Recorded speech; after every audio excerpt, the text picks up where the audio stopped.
Tunlai Titi program free to take is right to be ule hey tu tu ma chuan kan ti da an thak te ka mi pahnih phat kom na ni lovin thian ho Titi na group discussion in hun kan mang do na Untitled chuan Rambuai lai lehkhabu ziakte chhehvela na yani ya chuta hey kan dipol te hi ami mal chuan tun tu ma hianin introduction an pekti lovanga an thu soi zong khan an ni na te an min te le an ni na te kan tar lang non khowa an ni thian ho hi zo friends group an in tia kun rei to taka tang khan thian ho in telkom an ni ya Mizoram nationalism te lo tuipuya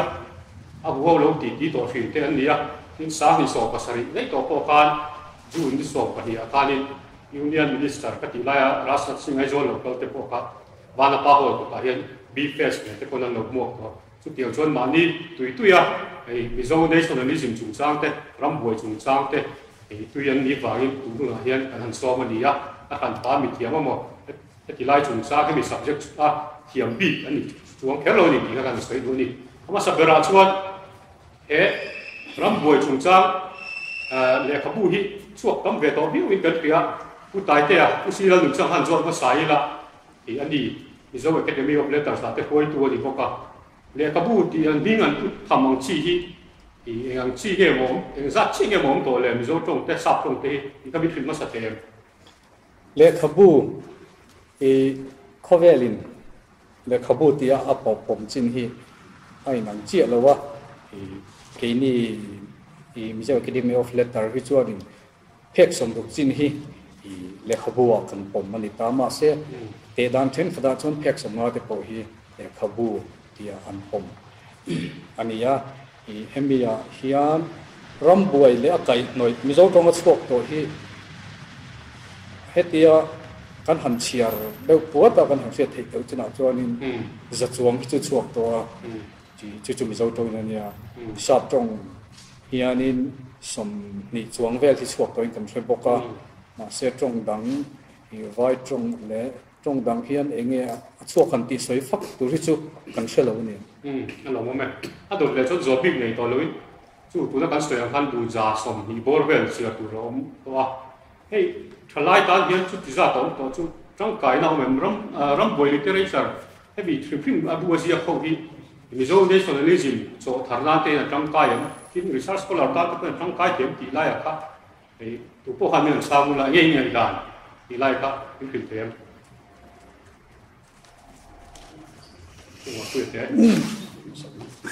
ya he tiang Rambuai chungchang le ka buzia kho hi at ni putai te soeng khan chuak ni viau to amaro chu tam tak hian in kan chiaru tu lo mai thaya kei pon chung du zavel chuak a tia tan som hi ka chiar lo mai thei ni amaro chu atlang pui thu a chuan a leader lian deuh china nan zia hi chu ka chiar ve deuh hloma mal ho ang te na tang phei chuanin tling lawang ti turang chi cycle style pungur kungan top secretary dei riang te kha angai nom khop me ni tuna po khanin nung lam tla chen hian kala mania ka le ka buchin na vela kan ne ya atlang pui thu chuanin khang hovina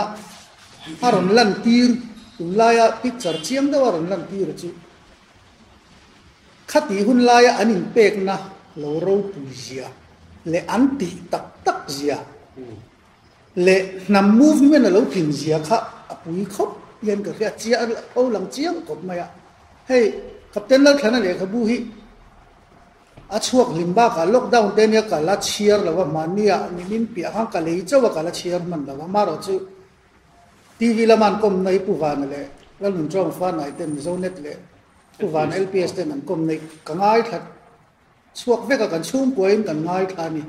angai nom khop maya nam movement tling zia le nam kan transual zia khati la ya mizo hi indian kan ni lo indian noi om tur kan ni lo kan cái mania nắm thằng kan ni ti tak se tinan pholan zia an lo movement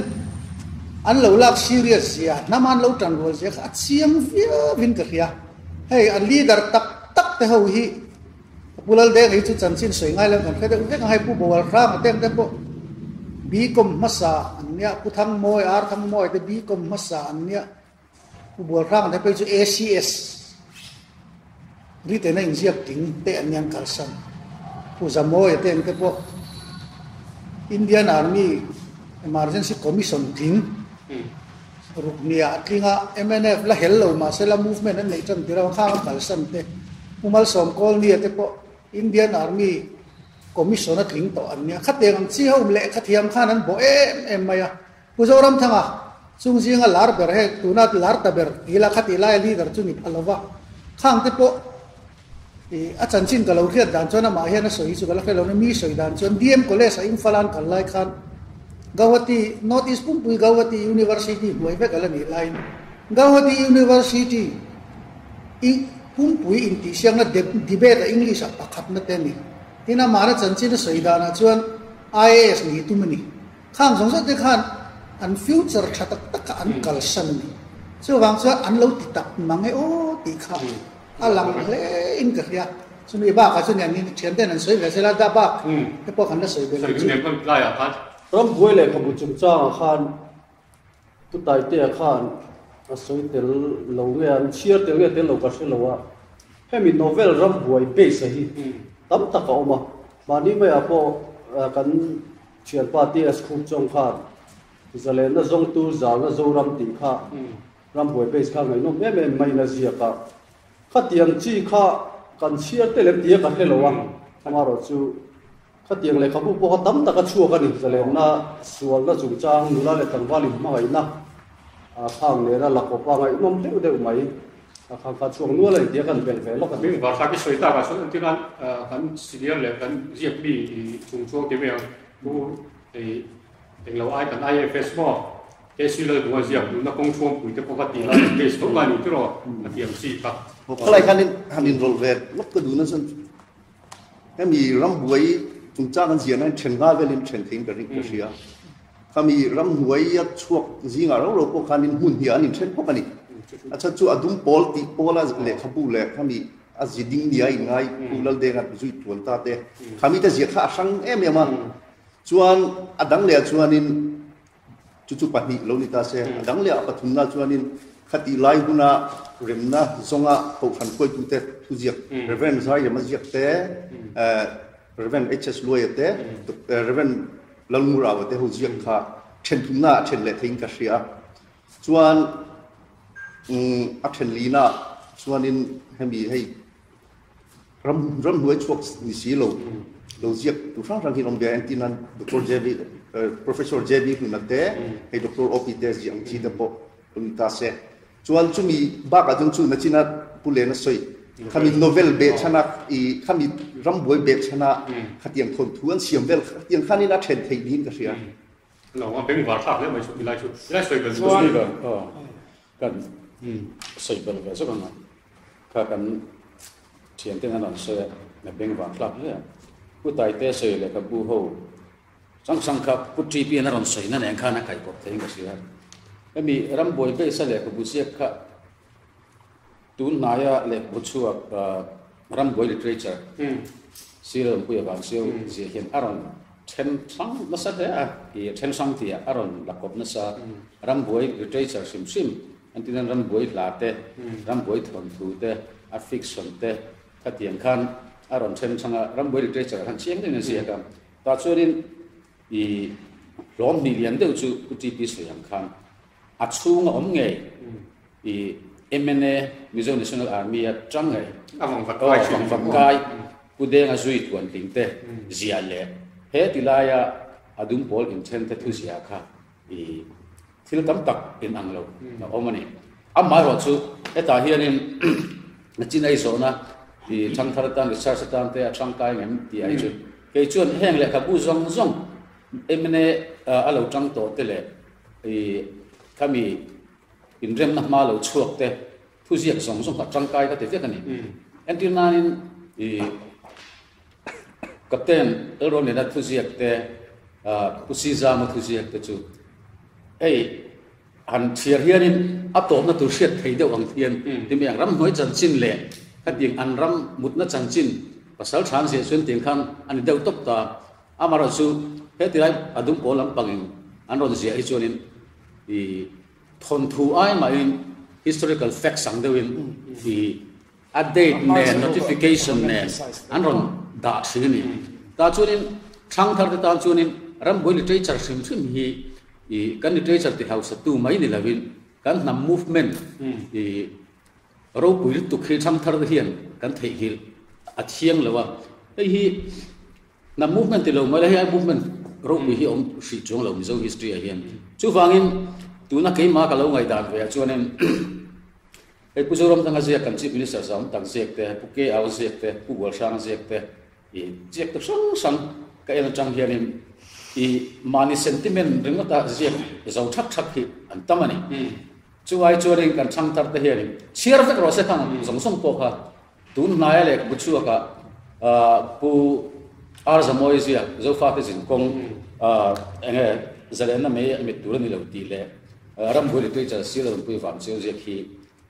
en se chen khat chuin emne peina mo antinga amaro chu khata khanin facts and figures tam tak homani abi takin puar za moizia ka phei chuin thil khen dan in dot ante mizo tro buil theyang ang ai aron zia ka chum British no kan omdan te tikhan Indian independence way tikhan aron khen so chang thanga Mizoram political party ron din dan te chun emne from din dan te khang kha documents tam theyang per ma dani heng te hi chang thar te hianin zir chiang se he tilaya anti MNF le khatiang zong ni lavin heng chutiang pukin Rambuai literature a hianin chiang tawin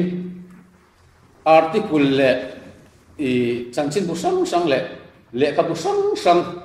aziak tu pusil la pui van chin ala khom na sani chun atam lai ho hi mi ing ma sa interview boka ani taka chunin Rambuai literature a phei chunin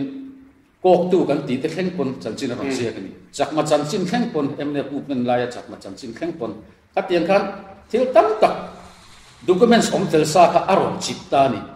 chan hun evidence nei chadewin chu ban thang thar ten hele ka bu pani hi chiar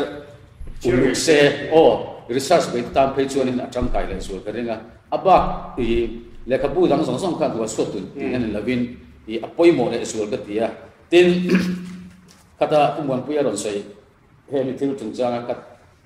soilang du chu independent movement aron chan de kan mi thiam tha ka akui lu tani chu wang chunin nam movement a chunin mizo history a chun kha ai liak chung khom lo ni han soi dual suata khatianga han ti viang po ni la a movement chan tir chho wang lai a spirit ka a thara wa chu soi chiat the ani lo ni amara chu nu wa chun Rambuai in administration a chun thil tam tak engemaw fu lo oma an lo in chen pha a ti khan tun thanin lehkhabu ziak dan to asang ta ni chu wang sun thalai te in lung thing dawin party feeling ni lovin nam feeling zokin kan Rambuai chanchin kan independence movement a hi chiar thin ang ti hi ka solo te do ni so la dot de so pi ko khan kan sei velo kam chang thar te hi lehkhabu chiar hi an pe ta lo kop na gen ti pone thowa internet te lo ma kan hun lai kan no pan lai le ro so lai le chon lehkhabu kha kan knowledge lam na lian ber kha ni ben lehkhabu ka chian na sa ke mani to kan bo phak ang te chu na china le na soi Rambuai pe sa novel te po ka ngai nom te tak takin kan sia china khang kha romanticize de unet china tam tak ka chu Rambuai chan china tel ve te na an biography autobiography ni te po chuan chu wang chuan hi una kan thian tan soyang khan ziah ta ni parallel hena kal ta ni chi chuang ni an Rambuai chan chin kan ziah ta ni hi thang thar te ne nge dik zo ma en ti na na ulol de nga ta chuan independent swal tak tak lo ti in ubwa thang autobiography de chuan kan lo bu thi ta independent kha ama real wa khan independence wa kha 70s wa khana kal san dei to atum tak tak lo ni ti ta kha lo ta ni khang kha tu na MNF la awmte le MNF pudal de la zui ngar ngar tu ta chuan kha ka do ta ni an ti ta box si a chu thang thar de nge dik zo ki kan the ti don ta lo ni te ala ma tin tu na le ka buron swak thar me wa heng puar za moi ziak te le pu bo tha ziak te mo pudal de han soi moi lo na me mo kan ki na la soi le don ta a chu ama lam pudal de nga tran tu chuan pudal nga eng lo dam lai soi ngam bang si lo a thi nu zo so en tia khang kha an ani awang in tu han kan history a mà lại cái history đó chọn in nhiều là thế chiang pawh ngay rồi mà sẽ tốn MNF movement bị cái in nhiều là nên tạm ta diễn lại bộ quan thế siêu sẽ hiện có bằng năm history thiếu bồi mỏ này ngay anh em nói chú thu địch tất cả những cái chuyện đó ngay cho nên được lẽ cho nên thì nó mà những cái sáng thức thế là cái tạo point left cho nên cho cả uzaboi ziakte qua đây xuống lúc buổi sáng ziakte tin tụi nãy rồi đó mấy tập tên lên thành sai rồi ziak bắt vào cái lại đi thì tiếp tục cái nên cho cả tụi nó chỉ là cái số yang khai giật chuồng lắm bây giờ anh xỉa biết người nó bom rồi bằng xỉa xẻn bom xỉa rồi cho vào chút tí lại cho nên nó mà đi mình vẫn ngày đàn theo in xỉa đó chứ này in mù pháp chứ nào có ý nghĩa thì ngày nông phú mấy tuần thú mà anh xỉa là cho những tí tết tin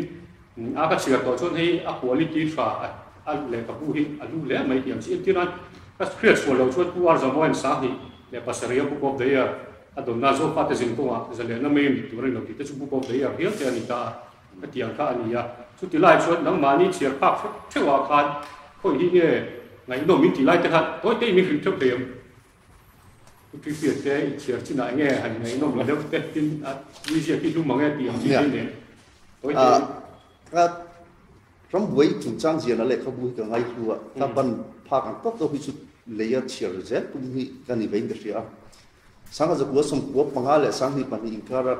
corona lehkhabu Mizoram in zelena suati volume 1 to 10 ati suat te po ngai nom ti takin kan chiar chowa di khan kan ngai nom ti takin kan chiar zela chuan hu abu zamoi te pon nan nom ti chuaka ngai nom ti dewin kan chiar zela di khan usi zama lehkhabu te pon ni zela ten Tunlai con đùa hay pu bùa sang cái lehkhabu qua đây xuống hu tít pu chăn cái lehkhabu te po kan chia dễ là cái chú ăn tiếng ăn ăn trà hành tía hành trần em tu bi ki chút tiếng cái này lo ngày nôm cái thịt lang cái cả hu cái tía ăn trần pa hành mal mak tu em chú cái salo bi kin pu zamoi lehkhabu hi lehkhabu ro tin tak ning cái sia tin pu bùa la lehkhabu te po asi pai chan chin ziang ngol ngora chuanin pu vial ring a sai lo zia cheng rang choi lai ni an hanin kap tek tek me de ka ngai nom vial a tin anh kap lo chi hei kan ma kan sing ti pu zamoi lehkhabu te pu sang lehkhabu te poi angai nom em thu tak nin ka sia ngai chu Rambuai chungchang ziah na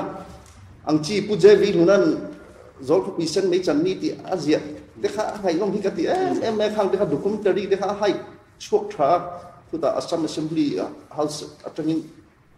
thì hắn archive trong khăn lehkhabu tất cả hai chuộc hàng thế khác ngày nông cái chú thà bờ thì hàng suy cứ cái sát sẵn lối như là mình đang thế khác cái tỷ lệ ở đây nghe thà bờ thì hết chú on sa lút tục này hey MNF cái mình cần làm movement nào khăn sợi ta hàng khăn lom program chen thế à lom nia chen lốc đó cho sipai hậu gì mo army operation chẳng chi nào khác khang khát chú ngày nôm mani ngày nôm chung còn nếu rồi nó siết po khá rồi mình sẽ lên nó số thì các mất sẽber khá chả khó pa khá chiar ama rồi chú đây đi tới phần renga lâu khá ra phil khen đàn in đốt khá mũ mal thấy thấy là ai siết thế ai chuyện à chiar hnahthlak đâu khen vàng khá nó bao cái chiar đó là cái captain si ra mà siết đó cái tiếng army operation làm army chết nó khá ni mày à khang khá chú akhan pain ngày nôm mani adot le jan political view lama kha ngày nôm em mai hey abik tagin ke hi zoro te kai mang reya zoro hena dung pol lam hi kan khron ne ma heng ho ti an takan ti ka ngai thang ne ma wangen thil ngai dan thui dau hi siam hi kan ne ya ni kum lockdown la kha pu ke wa la law lehkhabu le pu zoram thang lehkhabu kha ka chiara khata khang ka ngai dan tam tak ka thak ve ni thil tam tak hey rin dan thil affect ai ma an chung politics helu tu silai ne in tina in no mai ang chi bo ru khami lo suffer tu to mo tan kha chot mi hirin har em mai la ka pali kan choi le do ta lehkhabu khang te wang khang kan tina sok chu khang te wang khan ngai dan thui dau hi awmte ta chu wang chuanin an soi tak tak ai at tak ron ziang ngam chat ho hi an ti ngai chuanin rinain ngai dan he du khopa chú vàng dân như na izo na mà sao cả bộ khăn chăng thar ta tan heng lehkhabu hlut dan tur hi a ziak lo na chú ziak lo ni kla ta ziak ngam lai ten pulal denga dam lai ziak ngam mang silo ti poi pulal denga dam lai nan ziak ngam lo ni maya a thi nuan ziak ngam ani le maya chu soi sel vak tur po bin ka khelo ni ye suan na ka record an mu chiat la a dok le a ti lai ka chu no ra kan sei ve la ko mo angai nom le a tha ti zong khanin hemi ne pham pang chen na hi abua omne hi ri to vio me ya remna sang ki ko sam bil paru a theng ma po han abu hian lo chuak to ni cyclo style in hi chainarama ankal dan te le tuirel jela taman tlan chu dan te ka kham te ka a cyclo style khan ka chiara hi khang lai kan cyclo style kher khang ai nom hi kan tia hi nom tak mai khan ya remna le muan na kha hi halo theng ta khata kharin le khabu kha aron chuak tam veo mai ni oi omlok nui tiza tun non che phe nui tiza chi kha aron chuak tamang reng khop me Mizoram chana ni kham te phe kha chu zong hur te kha pet luma kung fu thiam kha ne savom te kha are akut long kha na chuai lum tam pi mi me sai te khan kap theilu tuk ta lo chuat te khan sai kap theilu tuk te kha kan oi ta lo ni khang khan adik nge dik lawang hanin ti turang chi kha atam ta veo ma se khamin nu khanin I tlemin I lehkhabu te po I kan mizo lehkhabu chok te po kha aron chungchang ta cyclo style kha man han pai ret cheta press lehkhabu te I kan han war chawa ta khane I kolnel lalron de na te khan amron ziak ta kusiza ma hianin aron tholok em ya kusiza ma ziak hi ta chiar na sa angai noma bet chian po hi dol tak ania ama kusiza ma poi ka ria atiang thurin tlak lo ang hi chu aziak mai du bik ta lo ni maro chu I khatiang khan le khabu class sang tak hanti turanga he chuarin I puzamo ya hi kada sang khop mai zo fate jing konga zalen na me mit tur ani la ti hi angai noma arin tlaka amizo chongte athae me mani ale khabu pian mang hanen ringot po hen amoya namdang zinga po hi kan ram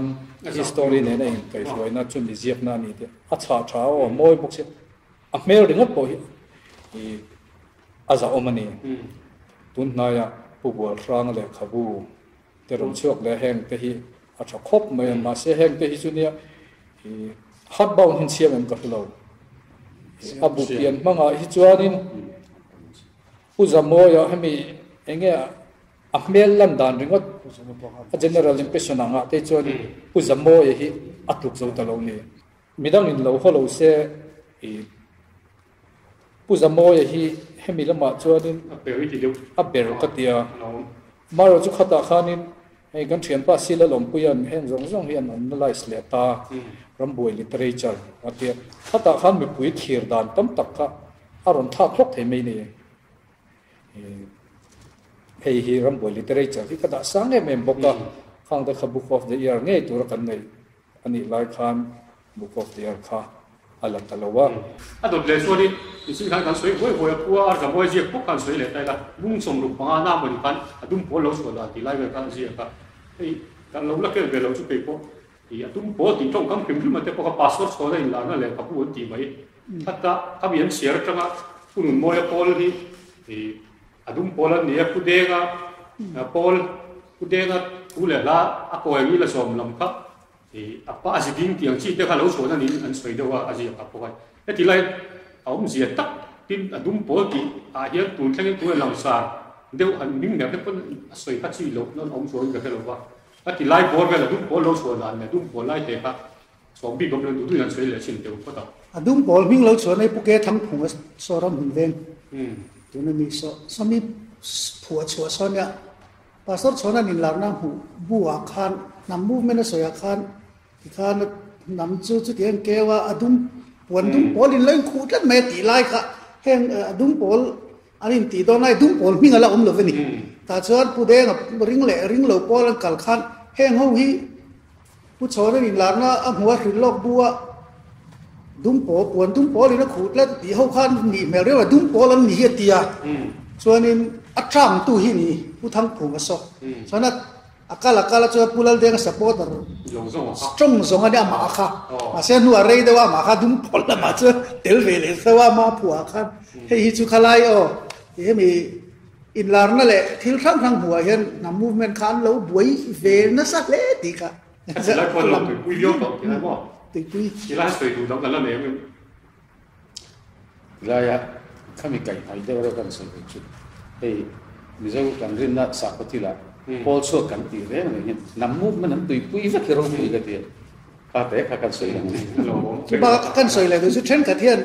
Mizoram zol nei ti ta khil long ti an han ngai net mo ta ngai net thei thei le ngi lo na chu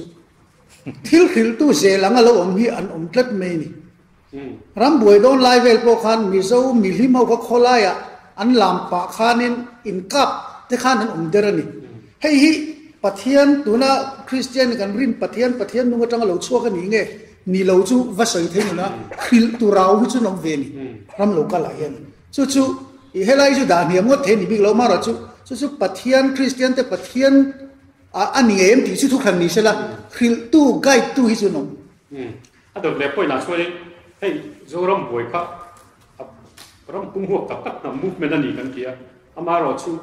mi kan zo na tak pui tam tak he ti me nga mani pu lo ma tang te po ni nga koi trei bo Rambuai han min pui na sai in ho tak te ron in nam noi tak asipa ya te bo ka ti ga chang amo ang chi kha chua nom tak amo soi tu kan nei no pu tri pi ka lai vel kha ya soi du te kan ne abikin kan una ku ki ho te hi an surom me hani ko ngai chuan in kan movement kami pui na sa ei kan chen pa zo din ngai te po apalo ko he na kha independent signatory ji ngami khani tan khati Tunlai khanin ki representative angrik do khanin independent declaration akhana hing sai na chuan chu min nuwa chuan in a battalion hial te ponan omania khida je battalion aning ka sia she chulo chuan ho ku pi ho Manipur lampang area ho kha battalion je battalion Joshua battalion an ting ka sia ka sia chulo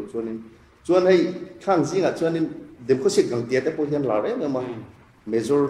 te po run ka ya ni phei hi chu khami China kalma sak contingent masa te po khanin suai tu ni in map reader map and chiamania ti khanin risk kalani ta ke in khanin na han suai masa tu khania chuan chu min huwa sanga za puas som sari pakhat borbel khana dun poljinga khan an man tel ve aku dem ko sek kha chuan chu min huwa ni lo ni chu sanga chu som sari pan khat khanin adum pola khana han man ve re no dem ko sek gang te po khan ma se tulal de ngate lama khan ar khan lama khan phei jinga khana tel ve le ta chu min huwa ar kana tanga khatina China te po kalania kha ba ka khanin ku ki hi an tam abikin kan zong na thak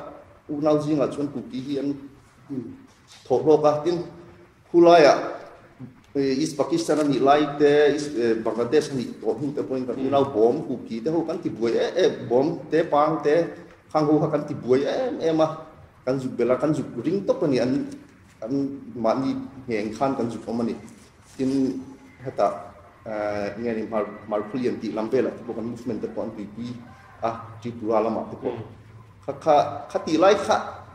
zo no thla unau te hi kanin lungrual lai ber kanin sui khom lai ber ne mai om mangi ti te hi tu nu he fen ka ngai tu de won sa go somru panga khan Mizo convention kha pulal de ho khan ta kita cho chan por kon tu ha khan ta khan zo na cha khang sang te kan declaration khan siam ta ni Mizo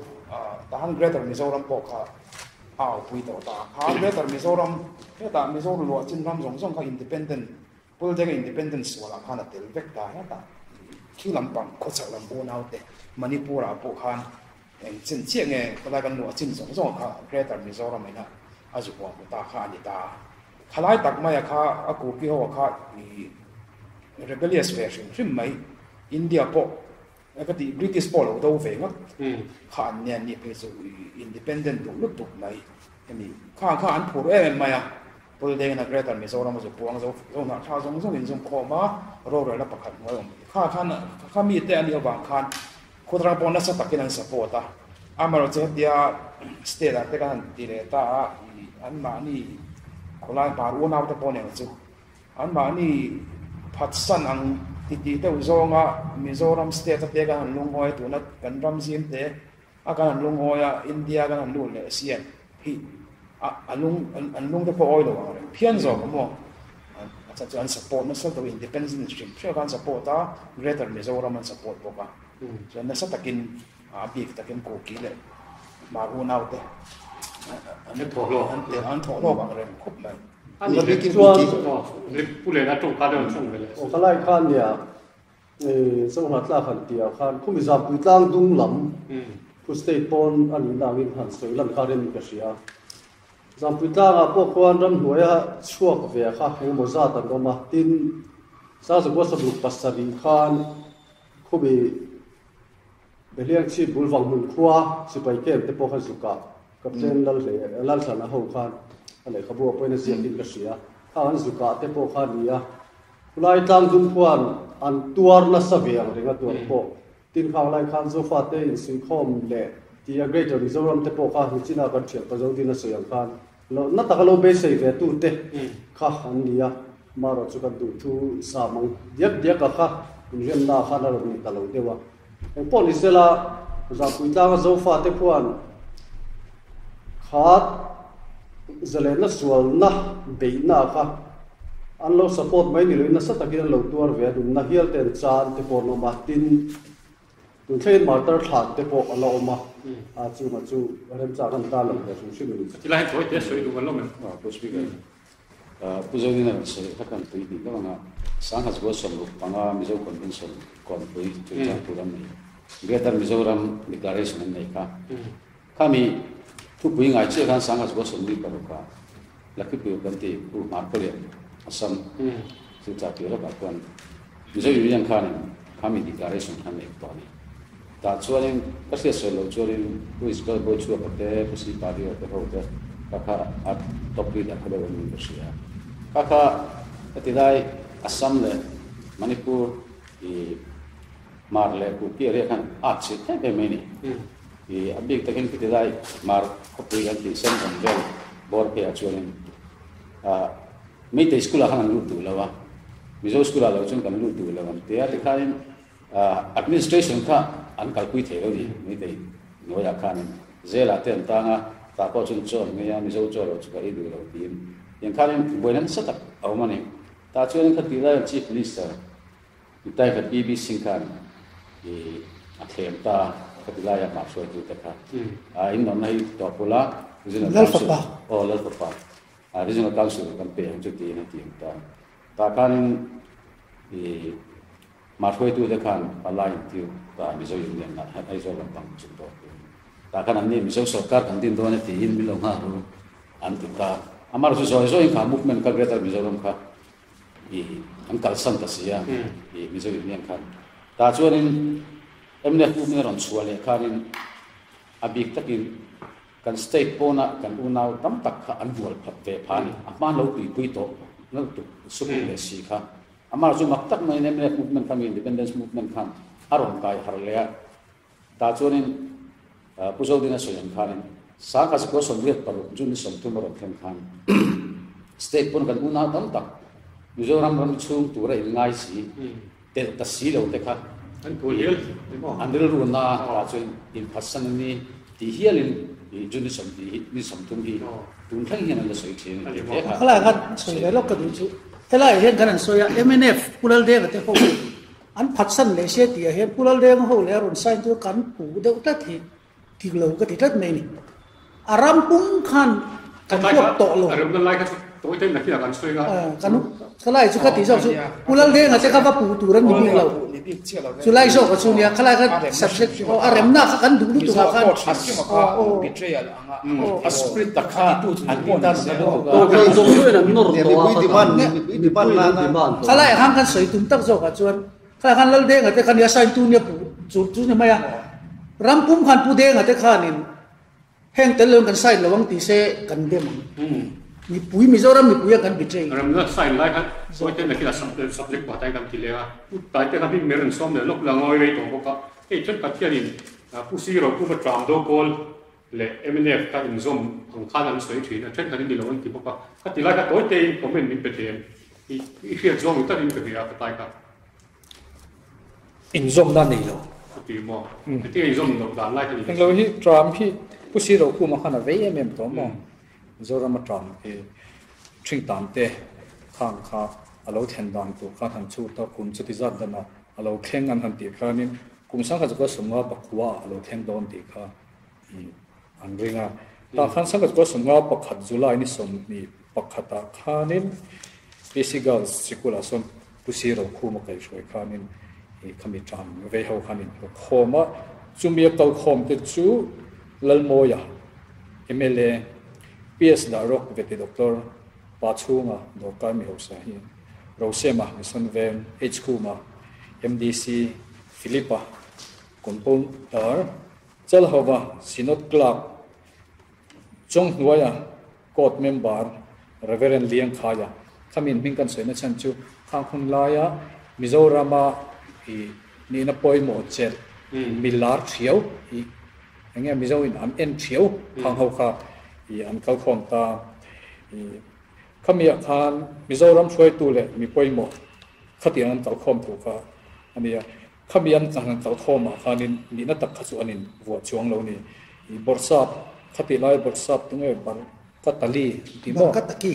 ข้าพขณะตุยปุยเอ็มเอ็อย่างกี้บ่อินมาโมนับเปียงกระจันปุยเซลังเจ้าขาเตียลุงเลยลำปนหันเสียข้างข้าอันนั้นตุยปุยเอ็มตาขมีอาคารนี้มิโซรัมปุ่มหัวขานินอันดินตาอันปาลิวลิวเราไปหมดครับขมีมิโซรัมปุ่มหัวขานินบุคคลเลยตานี่ขมีอาคารเองติดเงี้ยวตัวนี้ก็เสียเชี่ยเราเดี๋ยวนี้อันเราเดี๋ยวขันมาเสียสังกัดกว่าสมงาปักขับกลุ่มเท่าขันนี่ตาขมีอาคารเจอร์แมน่ะลัลโมยขันรวดตาเชกเรตตารีอาคารผู้ซีเราคู่มาข้าตาขันคอมมิตี้เมมเบอร์ยังให้กันเชียร์ช่วงเลยงะเชียร์ช่วงฮิปโปยมอยกับที่อาจารย์ช่วงคุณไล่มีปอยมอโจสับรองะ CM โจชูงะมิเจ้ายูเนียนช่วยตัววันชัวมาเตะลัลบอยMLAลัลจุ่มนุ่งะhistory พอเรียกได้สิคุณ education พลาดเดี๋ยวถึงจะเปสดารุกเตะบอมพุงะตีที่เทียมเลยยังกิมยังเราพอเสียเลยมีดังข้างโคตรตักโคค่ะคอมมิตี้เมมเบอร์ข้านั่นนี่นะ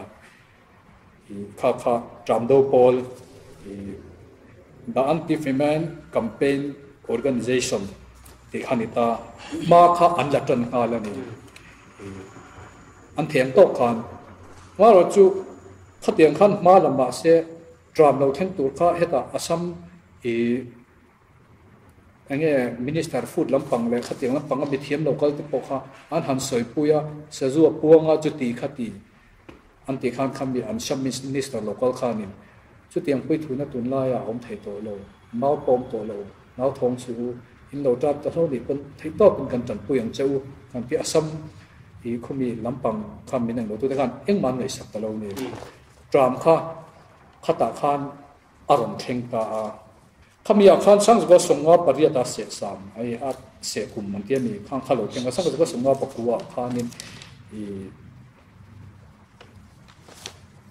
เองจามขลุ่ยตาขมีขานินอาสัมสกัดขานินเราในตัวเลยตัวสีเราว่าตาขัน district council ดูเรานะอันนั้นสเตมไม่เนี่ย district council เทียมเรานะเรื่องอาคารปูอาคารนั้นคำรู้นะครับโอ้ครับกลุ่มสังกัดก็ส่งว่าประกวดขัน Mizo Cultural Society ขันดินเลตา President จูอาร์บีจงอันเนี้ย Secretary อาร์จวลอันเนี้ยขมีจังไรเราเตะสังกัดก็สมรูปกลุ่มอาคารนินผู้เล่นเดงัดเตะหวยขันนิน Mizo นั่นโอ้ข้าอันรวมดินตาเชอร์แมนอาคารนินอาร์เดงชัวมันเนี่ย Secretary อันเดงอันเนี่ยอันพิงปฏิเราที่จุลลันawmteเราเนี่ยขมีอาคารนินผู้ไอ้จักรเจ้าเดียนขันเล่เดงอันเดียziahเตะเที่ยวดังๆziahขันเตะจระขันผู้ชีเราคู่มันมิงข้าอารมณ์ดาเลยตา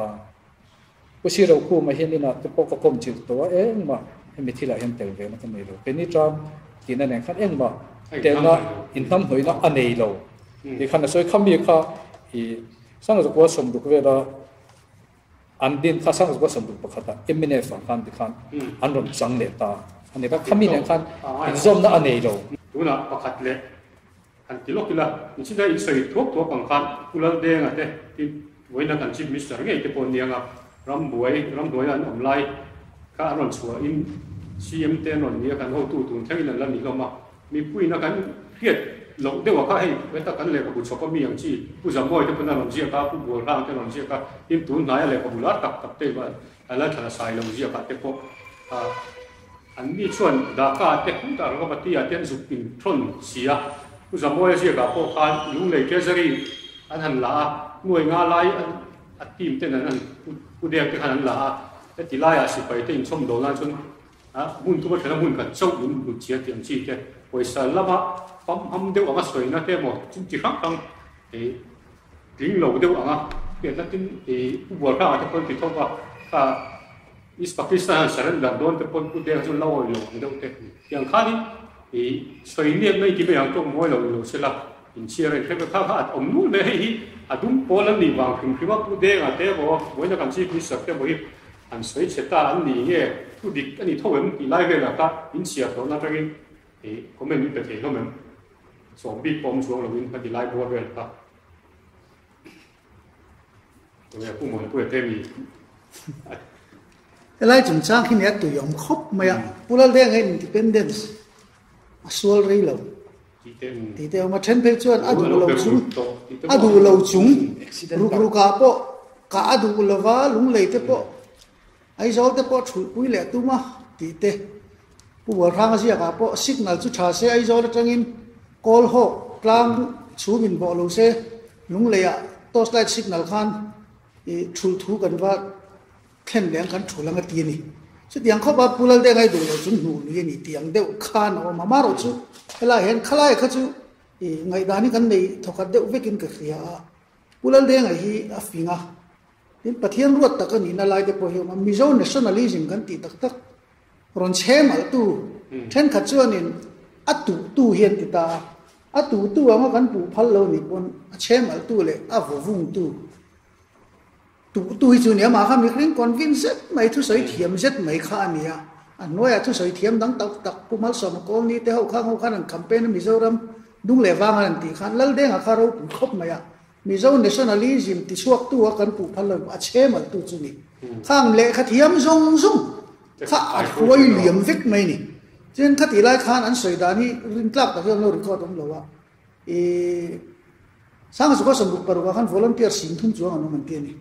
มิโซรัมปุ่ม population อันไงตัวไทยและสร้างสุขสมสริปะกัดเชียร์ปุ้ยเอ็งซานเนี่ย61 เอ็งซานเนี่ยฮิตชุดไทยละ mid 60ซะสิงทุ่มจวงวอลันเทียร์เนี่ยไอ้จู่มิโซนำข้าเชมอัลตักไม่เป็นนี่คือแค่มาแค่อมช่วงเรากันสวยอมช่วงเราตีแต่ว่าเขาตัวเดียวสิงทุ่มเวลิจนจวงินอันสวยก็เด่นวอลันเทียร์ส่งค่ะมาสักขั้นไล่ก็จะตีตักเทนี่แล้วว่าสุดท้ายจวนินอันนั้นสวยชาวตาเล่ขบุรินกลักตักโอ้มังไงฮิจวนปุลเด้งฮิจวนอาคุณต้องเห็นสิรเราเดี๋ยวบอกแต่พอเนี่ยว่าเดี๋ยวงอก็สวยอย่างเดี๋ยวคานเริ่มได้ใส่จุงจ้างแต่พอรุกว่าจังก็จะปลายสุดเราตีรุกัดตัวนี้ที่เลขาบุษยก็จังเห็นเชียงแรงตัวสุดท้ายจะให้ผู้บวชข้างเลขาบุษยก็อังไงน้องนี่ก็ถือว่าผู้สมัยเลขาบุษยพาตายแต่ผู้ที่ปีแต่ปนเสียงไงน้องมันให้ไปรีคอร์ดเองเราอัดล้วนนี่มาเสียผู้บวชข้างเลขาบุษยขี้อังไงน้องก็ตีเวลเวมนั่นสุดอัดทีร์สาวตานี่ขัดตีไล่ข้านี่คอเวลหุ่นดังกระทิลเข่งข้างสองในข้างอักกมเปรจัดมาให้เลขาบุตรสังกาตักนี่เห็นก็แม่ผู้สมัยฉันฮิสตอรีจังอินตูนมาจังอ่ะกัจจาร์กิงดงแข่งกันจังอินอะไรจังเนี่ยอะไรก็คงเป็นส่วนเลยก็ไม่เอาเดี๋ยวปีกับเขาผู้เล่นเท่งข้าช่วยสวยเลยแต่แล้วชุดยังส่งส่วนนี้อันหันสวยมิซูนเนี่ยมิซูนเนี่ยที่ข้างที่ผู้บวชข้างนั้นสวยงี้ยมเดียวตัวเลยชุดอะดูหุ่นอาจจะน้ำมันตั้งใจไหมมาอะดูเราหุ่นนั้นสวยเลยต้องขัดข้าสิกองการจังเบี้ยเสาเตะเขาฮิอันตีเดเวลันสิแต่ก็มีคำตัดตั้งก็จะรินโรลเบรองเสียก็อัดชัวเตะยังไม่นี่ช่วงนั้นเราเด้งเขาตู้เอ็มเฮียนอันหัวที่อมก็ดีอ่ะ tông tu nila anh nia cái hôm mấy ông bằng cái chú Titi subject là adum pol hậu kan adum pol là cái trần mùn này anh soi hi đi thôi em tỷ lai bol pulang dia chân chỉ nào đó in Mizoram thang point sila le dah han soi về thung Mizoram hor lo kin ka soi lak la pulang dia ngai chu ali dar ber da Mizoram thang so ka tilai picture lang phalo ni ta tu nuo mi ni ta tu nuo soi an soi hi chuan adum pol te soi hi chu ading zo hian ka ria le na po ni sela dia nationalism tu pu de nga ti kha ke po ka pom da na ni ya po ni sela kong sang sanga dem na adem mom na lai te po su lom ve thian ni mishing an dia fam tin lo na dam ta kan ne am tin adum pol ho wina an pu na tin tu na pu mon pu an palai ti ru puwa ti te po kha adi te po lo ni ya nga po ni se mi ram huaya demand ni na ma di ba le ram hnuaia khatiang khopa movement lian ram hnuaia tombo pui char char thuam lo a chan chu aka ava phu chua du nei tu te ka abi ka ngai lo chu ti apo ka taka ram hnuaia tanga ara la ti fa ka va ru ta le ne ava bi ka ngai lo be lo in rem the do pa la tin felanga ya chu va chu pu de khan palai po ti rang a chan chu soi felanga in ka hiti ram lak doi doi ka ne tu kan india ka ne the no sim chu pu de nga le kan mi khiam dang te po ang siang chu wang chuan pulal de khan palai po ti rang ma ro chu palaya ti rakha in soi re mangai do kana in set le tho tu ra dia wang khalai khan soi le la set la ti khat independent su ni to lo ni di lai chin independent UN huwa po independent dam takinan huwa khati lai chan ni la Calcutta Convention ti ton hu lawa in biak na te phei kha chu engemaw del kil om to hu in biak na de ro khani to mi ta chu a ngai da nang lo furong trai ko ni sela a khai khom tin ti lai bi ka chu ka khati lai te chu pu de nga trom kam ngai kha khai khom ngai da mi kai ni rem hi india ru da pon ni do kai ni ru da pon ni do ti kha ni do gari le chiang lo de ne ka he kan sei lo ka MNF party din ni hi ku zamo e hian soi chiang thei lo wa ki tun na ya captain lal thanan soi thei lo wa soi thei October ni som ni pariat sang khan za ko som ru pakhat nge October ni som ni patni ti hi an soi chiang thei lo ni hemia hian kha chu ani zo ke ti kha ka soi tu mani lo wa maro chu khatinga khan meeting ten lo ne ya khang la yan meeting kha minute ani ri nom lo inge tu na hete in hian na chu lai ta ka chu pu tai de soi lai chu kan soi captain lal thanen a lehkhabu ka la chairman lo ka te ka pu wa na interview na episode thum le Lalnunchanga interview na en ve ka ta chon captain lal thanen chiang ta ka soi choram hnuai po October ni som di parit kan lom thin October ni som ni pani ka chu ati la chan ka Sunday ti ati ka October ni som ni pani ka Tunlai mobile te call in nei thatwa October ni som ni pani sangas go som ruk bakhat ka en le tu le chol ni ti kat ni chu wang chuan adik lo ti lai chon mo a to man e toi te te in han sai ni la mi china kan soi joya kan remna sa kha ko so re paru ka zia ka ei Rajiv prime minister lai kan accord ka patu lai mai on Punjab ko hs lungawi mi e akali da president en zia te tin asam July ko te le tin Mizoram accord kan tin ta pathum chung sia chon Mizoram accord ti do tin beraniam ti le tin tilai han rambre chungchanga ha hei voi ni tling kan la boi ta ka tilai an sanu lo hon san ti mai an phom lai ka an la boi pui ni te pon soi ta tilai ha e zo akor chung mai rem na lo thi tak rem na sain lo thi tak an niam tilai le rambre chungchanga e ro iswan an pan bo de wem an ron ti fu lo de tilai te ha toi ke te ni komen sak tem chu to na mang do ne ku speaker kan soi ma sa bo ka mi peace accord a lo tin lo chungchanga chuanin an huwa kharin rem na huwa eng movement na mo lian mo ram pum bo le india ram sarkar ti boi kha state tang na chuak to lo ni khami zo ngai to ka chuanin boi na om to mi lo wang khan a lo ling beran india ram a ko song song ha chuan a maro su kha te na sang interpret dang sang om le te ya khata argument point song kha ti fulfill the aim tin tapo kanin e point chen khachu lak koi theni khating sang khan awmta india sarkar kan siplu ga MNF ponang siplu ve thota chu wang chunin ka ngai dana chunin kan sarkar piangin Congress ni mo MNF ni mo sa PM mo sarkar na tu piangin agreement principle kan sak na point tu ang si zela ka chu sak to in kalpui se tu na bang issue a chuan in diktak chuan agreement akan chiang fok ke ning ma kha thil da lawa vek kha historical evidence chatak kan ne ya khami base khanin kan sarkarin nastak taka akal puya ngai ni ani lo chun kan agreement akhanin a hotling an ti tu chun a peaceful boino om to lawa india ma chun heya hotling om to lo chun khati zo kha chunin a hotling ani ti ha kan soi do ni thil kan soi lok lehkhabu chungchang kan soya lehkhabu chungchangte vok sei lang in man khom te hei kan thret ta dum pol chuwa in man khom hi voi thum nge voi li thleng tu ta rangamati velan in man khoma heta dar thalang tlang anti bangladesh a thu khan voi ni nge voi thumom khang anin man khom thu kha ziak na sata kha chiang khat bewa oi momaro chu Mizoram engemaw hianin thian thian in chuatuma in vena thengani politics party pahi in malbai nang hana sintani hei hi ji omlawa hemi kan tina san chu captain lal thana lehkhabu kan chiara aron ziah chip chia don chhehvela sana zakwa samsari pakwa ani mo pugiak chunga tene nan lo hoa khanga alo ho kha police khan remne lo ho khan lap tak lok thu khan soya ta khanin captain lal khana hena ma po DSP an som thu kha asoya hema ten an som thu ko so ka soi kha chu I thu dang ania khlai khan DSP police khan an lo som thu khathing khami chawa khanin mizo inve ton na kha atheng chat mai ne hemi thu hi lehkhabu hian mi hianin special force manla ziak thadu lo tat me heteng hianin zia chian lo la phot lo hi chu a om ani put lal khana po hianin khami DSP min soman te khachon a ringei tu ra episode le te po tai so sei do ni a soi om bera ka ngai pu bol sa hian a ziak lo bok tan so ni se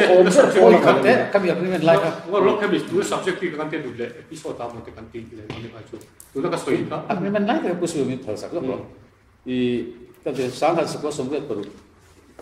India sarkar la MNF agreement kha a hlot in en chu compare to chen naga ku ektiklai ko helen ne MNF movement ai masan ta agreement ne ku an siak ne mani silong a court te chen sang ni som panga framework agreement te thlengin modi sarkar in siam chu ko in thlengin engemaw ti hot in hom lo ni ku tu na ko nin naga khu NSCN khu group san pali pangan omreng tok mai ni MNF ka chuanin adum pol kan tia mara chu nuwa movement an nation lo silai an keng san lo tikanin MNF khati han agreement group khat han on ziak tok mai ni khami ko nga chuanin India sarkar apo naga ka chuanin an movement ko history ziak ta sa apher view NSCN movement ko INT khaplang group te kan kam ta kom ta kaka 1986 agreement a hot ni lai ti ka chakan kan sai na lai chu agreement India noi agreement zia ke India chu vai chen ri nom lo khopa ko vel nam ri nom lo ber do he si hen ni top me ni agreement se accord ten zia nem du tuk to pakhat main til an lo ngai lo sampo Tripart agreement ni asu le government of Assam le government of India party thumin sign an zia mi pakhat phei chu asu president lui tu na CM lui sanowalan ko ta khinga IM DTR kha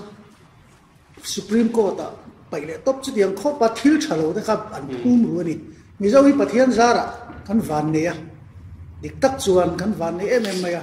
tuna hen a ko ta in ziak lang zeu chumi su ti tur ni ti zong in ziak lo ma se la om lo chung ni chu hai ko ta nin deu mai to in kari aba ki chu ale lam point apat rambuai atanga ron kal song song hai kot po hi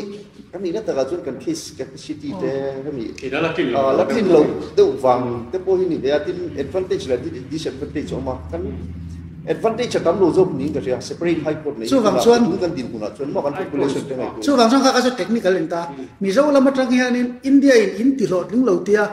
số tỷ ra in ron lút lâu tỷ tuổi bắc khát mà luôn 100% ron lút về cái rat hôm đó về cái India point tỷ tuổi tỷ dấu về anh này đi xem là putri pe này cái ukil này ta khiết tuổi làm này ta khát ta pakan Mizoram mi pui min tỷ sắp tham lâu tia đi ngong tuổi om ang hi tỷ lâu hi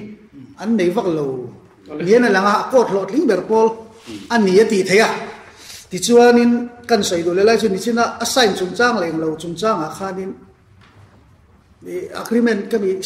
lâu chungchangte khai iron detailing cái kia làm đi chungchangte khalai chungchang lại cần nên chỉ là cần đó xây ngay tới khe cái vàng khan state đang cần unau te bị chungchang à hian